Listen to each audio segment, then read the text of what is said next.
If I stab someone and he dies, I'm obviously a murderer. But what if I lock someone in a room, walk away, and then he dies of starvation? I never struck him. I never shot him. Technically, the starvation killed him, not me. So am I a murderer? The Bible actually distinguishes between these two cases. In this video, we'll unpack this distinction and see how it applies to us non-Jews.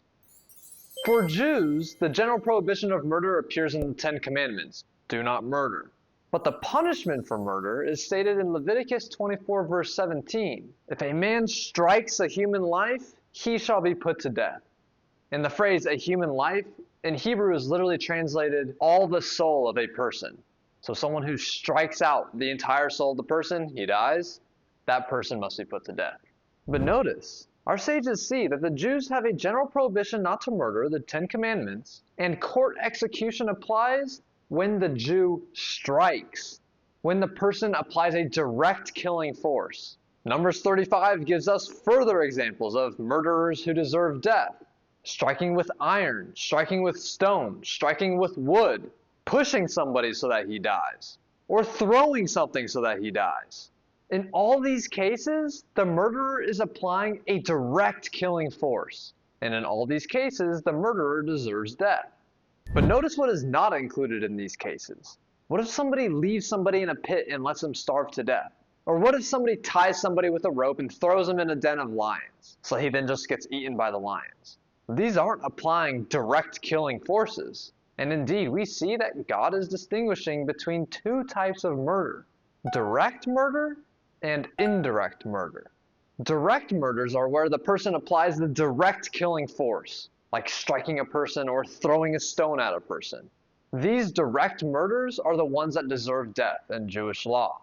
But indirect murders are where the person doesn't apply a direct killing force, but rather the murder is indirect.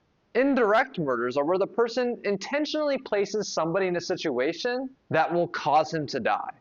This is also called killing by causation, because the killer sets a process in motion whereby other factors independent of the killer will inevitably cause the death. So for example, tying up a person and throwing him in a pit so that he dies of starvation, technically the starvation killed him, not the person who tied him up there, but this person set forth a process whereby the starvation would inevitably kill him, thus making this person a murderer. Now notice that the Torah does not authorize capital punishment for these indirect murders, but nonetheless it is still under the prohibition of do not murder, and thus it is still forbidden and punished, but it doesn't require automatic capital punishment like a direct murder does. So far though, we've only been talking about Jews. Remember, the Torah was given to the Jewish nation, and all those commandments were addressed specifically to them. But what about non-Jews? Well, God had already given the murder prohibition to all humanity in Genesis 9 verse 6. Whoever sheds the blood of man, by man his blood shall be shed. So for non-Jews, this is our main verse. Notice that God's commandment to humanity does not distinguish between direct and indirect murders. It is simply, if you shed blood, your blood shall be shed. Direct murderers shed blood, so their blood shall be shed. Indirect murderers also shed blood, since they place the victim in a situation where they will definitely die. So indirect murderers' blood shall also be shed. Indeed, Maimonides holds in the Laws of Kings and Wars 9 verse 4 that any non-Jew who kills is liable to capital punishment. And it doesn't matter if he killed him directly or indirectly. So does it even matter if a non-Jew kills directly or indirectly if both deserve the same punishment anyway? The answer is yes, for two main reasons. First, the distinction helps us determine when a person becomes liable for murder. And this distinction especially matters when there are multiple people involved in the killing. A direct killer becomes liable the moment they apply the lethal force. For example, if somebody strikes another person with a blow that will certainly kill him, the murderer becomes liable the moment they deliver the blow, even if the victim dies several minutes later. And this matters when more than one person attack the victim. Suppose somebody punches a person with a killing blow that will certainly kill him in the next 5 minutes. But while the victim is lying on the ground dying, a second person comes and delivers another lethal blow that killed him right then and there. In this case, both the attackers are liable for direct murder, since both became liable the moment they applied the lethal blow. But indirect murder works differently. Remember, an indirect murder doesn't directly apply a killing force. Instead, he creates the conditions that will certainly lead to death. He sets a deadly process into motion, and thus his liability depends on this process actually causing the death. So even if the chain of events will certainly kill the victim, the person is only liable if the victim actually dies through the process that he created, because only in this case does he actually shed the blood of the victim. An example will help this make more sense. Suppose John ties up Bob in a pit and opens a water source in the pit so that Bob will eventually drown and die. Here, John has intentionally created a fatal situation. But then Peter arrives and deliberately changes the situation by opening a second water source so that Bob will die sooner. Now, Bob is going to die through Peter's fatal process and not through John's original process. In this case, then, Peter becomes responsible for the death, not John. Now, of course, John still committed a grave act and still remains guilty before God, but now Peter is the primary human cause of Bob's death. And the same would apply if Peter slowed the process or changed the process in some way so that Bob will still die. The point is that Peter deliberately takes control of the process and changes the mechanism through which death will occur. Obviously, though, if Peter changes the process trying to save Bob, then Peter wouldn't be liable to murder if Bob actually eventually dies. It's just if Peter comes along with an intention to murder Bob. Again, though, with indirect murder, we are talking about automatic liability in front of a Noahide court, where the court is obligated to administer capital punishment. In these cases, where John had the original process, but then Peter comes along and changes that process deliberately so that Bob will die in a different way, given that the evidence and justice is sufficient, the court is obligated to administer capital punishment for Peter because he deliberately took control of the process, and not for John, though it can still administer any punishment it sees fit for John. But these scenarios show one reason why the distinction between direct murder and indirect murder matters for non-Jews. Again, direct murder focuses on the lethal act itself. Indirect murder focuses on who ultimately causes the victim's death through the fatal situation that they create. Genesis 37 will help us distinguish another reason why it matters. Genesis 37 is a story with Joseph and his brothers, who are all technically non-Jews. This was before the giving of the Torah.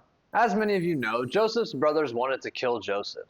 Reuben, however, proposed a different plan of killing. Instead of striking Joseph directly, he told them, "Do not shed blood. Cast him into this pit, which is in the desert, but do not lay a hand upon him." We read that Reuben's intention was to later come back and rescue Joseph from the pit.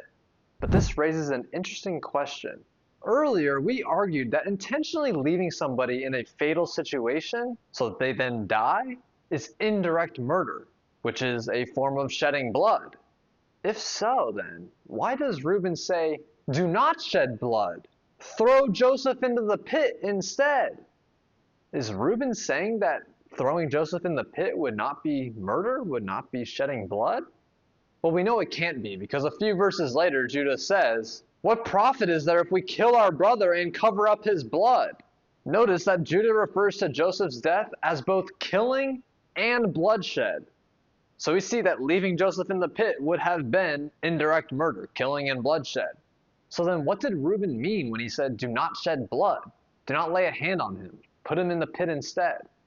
Because we know that they knew that this was murder, Reuben then wasn't denying that indirect killing was murder. Rather, he was distinguishing between killing Joseph with their own hands and causing his death indirectly. And apparently, it was better for them to kill Joseph indirectly than with their own hands directly. And Nachmanides explains exactly this point. He explains that Reuben was teaching that the punishment for causing death with their own hands, direct killing, is worse than the punishment for indirect killing. That's why Reuben suggests them throw Joseph into the pit, which the brothers then agree to do. Notice that Nachmanides doesn't say that indirect murder isn't murder, or that it's permitted, or that it doesn't have any punishment. He just says that Reuben is implying that the punishment for indirect murder is less than for direct murder. So Reuben's words are indicating that direct murder is more severe than indirect murder. But how do we reconcile this? Nachmanides says that indirect murder has less punishment than direct murder. But Maimonides says that both direct murder and indirect murder both receive capital punishment, which are the same punishment. Now, Rabbi Weiner doesn't offer an explanation to this seeming contradiction, but perhaps the explanation is this. Perhaps Maimonides is discussing judicial liability, liable before a human earthly court, and Nachmanides is discussing divine heavenly liability, the punishment in heaven. So remember, Genesis 9 verse 6 says, "Whoever sheds the blood of man," and it doesn't distinguish between direct and indirect killing. Therefore, Maimonides rules that a non-Jew who kills somebody, whether directly or indirectly, is liable before a court. But we see from Reuben and Nachmanides' commentary on what Reuben said that the severity of direct murder is greater than indirect murder. So even though both murders may receive the same punishment on earth, the punishment in heaven is less for indirect murder than direct murder. God then punishes direct murder more severely than indirect murder. So then, direct murder is morally worse than indirect murder, even though they receive the same earthly punishment. So that's another distinction between direct and indirect murder. To summarize, Noahide law distinguishes between two types of murder: direct murder and indirect murder. Direct murder is when the killer applies the lethal force directly, and he becomes liable when he does the act itself. Indirect murder is when the killer intentionally places a victim in a situation that will inevitably cause his death. Once the person dies, the indirect murder becomes liable. Remember, both direct killers and indirect killers shed the blood of man, so, according to Genesis 9 verse 6, God's law for all humanity, direct killer's blood and indirect killer's blood must also be shed. And indeed, according to Maimonides, both can make a non-Jew liable to capital punishment before a court. But we know that the distinction matters when multiple people are involved with the murder. Direct murder, right when they apply the killing force. Indirect murder follows the person whose action becomes the final fatal cause, the one closest in the chain of events that ultimately bring the death.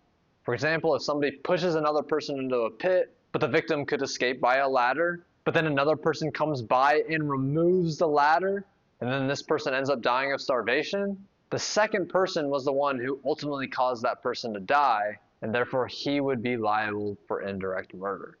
Again, the first person is still punishable, just he's not automatically liable. We also saw an allusion to this distinction between direct and indirect murder with Reuben. He says not to shed the blood directly, but to throw Joseph in the pit. Nachmanides explains that indirect killing carries a lesser punishment than direct killing, but Maimonides holds that they're both equally liable in court.